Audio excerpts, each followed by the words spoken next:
Cette semaine, je me suis penché sur la loi. Enfin, les lois. Enfin, disons, certaines lois. Je sais, Jim, vous allez me dire, quoi Manu, vous êtes supposé nous faire rire, nous apporter un petit moment de détente et d'humour dans ce monde de brut, et vous allez nous parler de législation? Attendez que je vous explique. En fait, non. J'ai pas envie de vous expliquer. Je me lance et vous allez très vite comprendre. On va commencer soft et gentil. En Israël, il y a une loi qui dit qu'il est interdit de se curer le nez pendant Shabbat. Perso, j'aime bien l'idée. Moi qui circule beaucoup en voiture, je vois tous les jours des mecs qui considèrent que dans l'auto, tu es seul et que quand tu as les fenêtres fermées, c'est bien connu, t'es invisible. Et donc, ils s'amusent à se fourrer les doigts dans le pif. D'ailleurs, chez certains, t'as carrément l'impression qu'ils ont oublié de prendre leur petit-déj, car ils s'empressent de mettre le fruit de leur pêche dans leur bouche. Blurk. Donc j'adhère à 1000% à cette interdiction. Mais pourquoi, donc, limiter ça à Shabbat? Toujours au Moyen-Orient, au Liban, les hommes peuvent, de par la loi, avoir des rapports sexuels avec des animaux, du moment que ce soit des animaux féminins. Avoir des rapports sexuels avec des animaux masculins est un délit puni de mort. Donc je résume. Au Liban, on considère la zoophilie comme quelque chose de normal, mais l'homosexualité comme un crime passible de mort. Décidément, les mecs, j'ai dû zapper un truc. Je crois que celui qui a écrit cette loi devait être complètement à la masse et a inversé un truc dans sa petite tête. À Cali, en Colombie, une femme ne peut avoir de rapport sexuel qu'avec son mari. Jusqu'à là, rien de vraiment anormal. Sauf que la loi impose que, la première fois qu'il y ait rapport, la mère de la femme soit présente dans la pièce. Imaginez-vous une seconde, votre fils qui rentre à la maison. « Papa, je te présente Sabrina. » Et sa maman. « Allez, bonne nuit, on monte tous les trois dans ma chambre. » Moi, c'est bien simple. Si cette loi avait été en vigueur en Belgique, je n'aurais jamais eu d'enfant. Par contre, il me semble voir les yeux de Madame l'ambassadrice et de Madame Weberman qui pétillent. Remarque, Jim, je crois en y repensant que certaines mères juives qui nous écoutent en ce moment doivent trouver cette loi pas si stupide que ça. Enfin bon.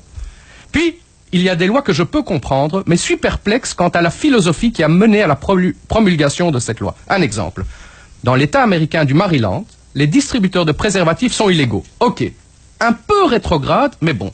Sauf que ces machines cessent d'être illégales seulement quand elles se trouvent dans des endroits où l'on vend des boissons alcoolisées à consommer sur place. Donc je résume, on est contre les moyens de contraception, mais faut pas pousser bobonne. Si t'es complètement beurré, alors on est prêt à fermer l'œil. Les Allemands, quant à eux, qui sont connus pour leur rigueur et leur belle voiture, sauf que quand on fait un mix des deux et qu'on édicte une loi en Allemagne, ça donne ceci. Il est illégal pour les voitures d'avoir une panne d'essence sur l'autoroute. Je ne sais pas si ça vous est déjà arrivé d'avoir une panne d'essence, mais en général, à moins que vous soyez un vrai psychopathe qui veut absolument se pourrir la journée, on ne planifie pas ce genre de truc. Ça vous tombe un peu dessus par hasard. Sauf qu'en Allemagne, le hasard, c'est Nein sur l'autobahn. En Angleterre, il est formellement interdit de mourir dans l'enceinte du Parlement. Eh, monsieur, vous faites quoi là? Non, non, non, non, non, non, non, c'est interdit. Allez mourir dehors. Non, mais, et puis quoi encore? Toujours dans le même style, dans la ville de Liverpool, le législateur admet les vendeuses topless, yes, mais ne te réjouis pas trop vite, Jim, uniquement dans les magasins où on vend des poissons tropicaux. What the fuck? T'es obligé d'être amateur de belles créatures marines tropicales pour pouvoir te rincer l'œil. Allez, je vais terminer par là où j'ai commencé avec Israël. À Haïfa, la loi interdit formellement d'apporter un ours à la plage. Je crois que la dernière fois qu'on a vu un ours en Israël, c'est juste avant la dernière glaciation. Donc, il me semble que cette loi soit ce que je qualifierais de loi figurative, c'est-à-dire, tonton Shmuel, je suis désolé, si tu veux m'accompagner à la plage, va vraiment falloir que tu t'épiles le torse et le dos. Bref, je suis convaincu que cette loi, comme toutes les autres lois énumérées ici auparavant, sont le fruit du législateur qui devait sérieusement s'emmerder dans son boulot et s'est dit, marrons-nous un peu et pompons-leur une bonne petite loi bien ridicule.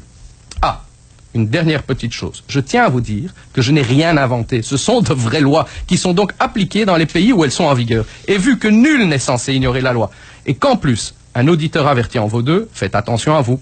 Allez, je vous embrasse tous, vous souhaite un bon week-end et surtout, surtout un Shabbat Shalom.